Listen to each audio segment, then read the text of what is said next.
Yeah. We have told that this is a kind of relaxation oscillator. Why? Because means here the output of the first stage is given as the input of the second stage, and the output of the second stage is given as the input for your first stage. Okay. Here we are having two major concepts. One is going to be a stable state. The other one is going to be quasi-stable state. Stable state in the sense a multivibrator should remain in the particular state until we apply certain external trigger signal. That is referred as stable state. Okay. What is a quasi-stable state in the sense? Even not we have applied the external trigger signal, okay, automatically the multivibrator will move from the high level to the low level, or it will move from the low level to the high level. Okay, so that is the nature of your quasi-stable state. Even without applying any external trigger, it has the capability to switch in between the states, on state to off state, high level to low level. Okay, so that is referred as quasi-stable state. Depending upon the number of stable state and quasi-stable state, we are having three categories of multivibrator. One is stable multivibrator, monostable multivibrator, and bistable multivibrator. We have started up discussing the astable multivibrator, right? So we can say this is astable or astable multivibrator. From this name, what we infer actually? From this name, what we actually infer? How many stable states are here? In your astable multivibrator, how many stable states do we have? Yeah, very good. We have only 0 stable state. Okay. We will be having definitely 2 states, whether that is both are stable state and stable state and quasi-stable state, or both are quasi-stable state. That is the condition. Okay. Here both the thing are going to be quasi-stable state. Okay. None of the state is stable in nature. That is your stable multivibrator. Right. What about your monostable multivibrator? Mono in the sense it is unity. Okay. Yeah, very good. Monostable multivibrator. Here we will be having one stable state and the other one is going to be quasi-stable state. Clear. The last one is going to be bistable multivibrator. From the name itself, we can say how many stable states are here? Yeah, we will be having 2 stable states. Very good, ma. Yeah. So this is the circuit diagram. Thank you, ma. This is the circuit diagram of your stable multivibrator. Okay. So look here. If I divide the circuit, both the circuit remains the same. Emitter is grounded. At the collector, we have connected a collector resistor. The current flowing through the collector resistor is I.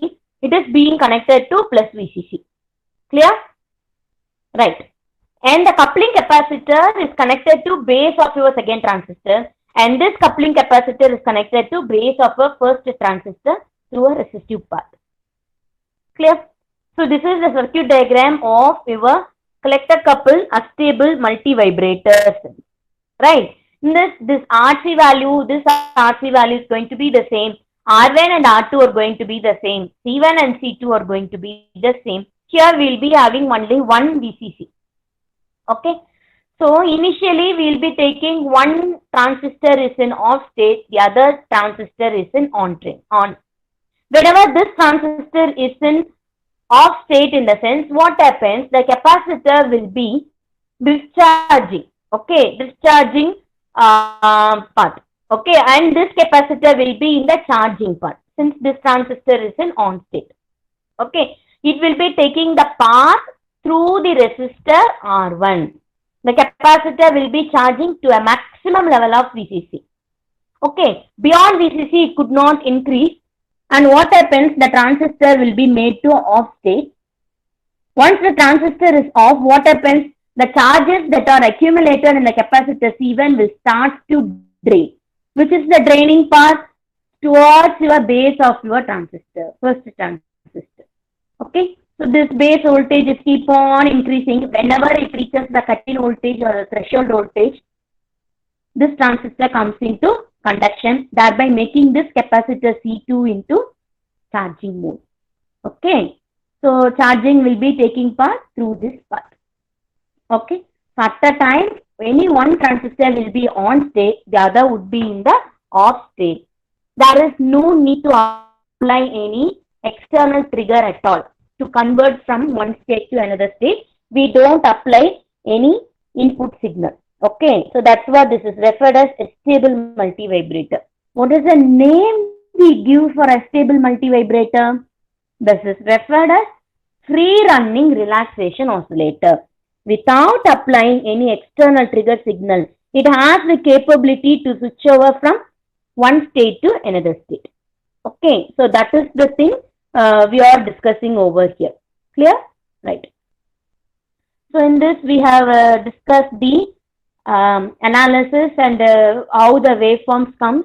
Okay, and also we have derived the expression for the total time period. Okay, so if the total time period is sum of T1 and T2, that is time taken for the collector transistor to be on state, and this is the time the second transistor remains in the on state. It entirely depends upon the R1 and the C1 value, which is nothing but the charging path and the discharging path. Clear? If we take R1, C1 as identical value, the total time period would be equal to 1.386 times that of your RC component. Clear? So this is the way we have derived the time period for a stable multivibrator, and here we suffered due to the rounding problem. Okay, so this rounding problem has to be eliminated. So for that we have included certain diode and a resistor combination. Okay, so what happens here actually, in the sense, this diode will always keep this point as positive and this is as negative. So obviously your collector voltage will be decaying.